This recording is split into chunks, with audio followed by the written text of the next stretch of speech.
being creative in AI, first approaching what my idea was a couple years ago, I was like, can this be better for Black people? And everyone was saying, no, it's a black box. You'll never get access to the data. There's not enough Black data. I was like, I think we've been on the internet for a while. Like, I'm sure there's Black data out there.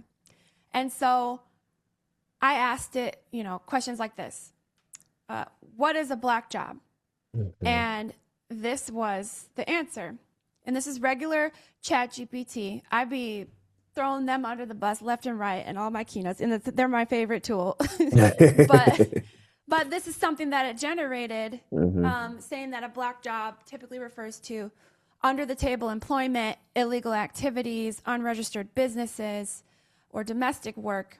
And that's not good enough. Like, that's awful. I understand it's probably talking about Black market, but the average consumer isn't taught that AI is not neutral and is not always correct. And it just reaffirms a racial stereotype. So the creative thing I did with ChatBlackGPT is help it solve the contemporary context flaw.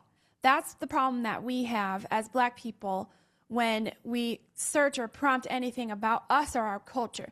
There's no real contemporary context to the way we talk, the way we operate, how we're treated, because it's designed to suppress politically inflammatory topics and themes. And unfortunately, Black skin has been politicized in AI.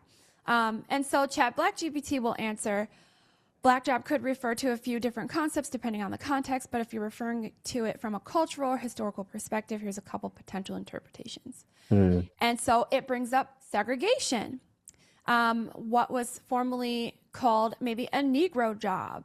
And then it talked about the concept of, people doing common occupations like domestic work, agricultural labor. And that is the context in which somebody said illegal immigrants are stealing Black jobs. So just rooting creatively AI in Black history and training it to pull from Black-owned resources first helps bring it into a more contemporary context and acknowledge historical truths. So I feel like, being creative in AI doesn't necessarily mean artsy stuff. It can also just mean how you want the tool to show up for you.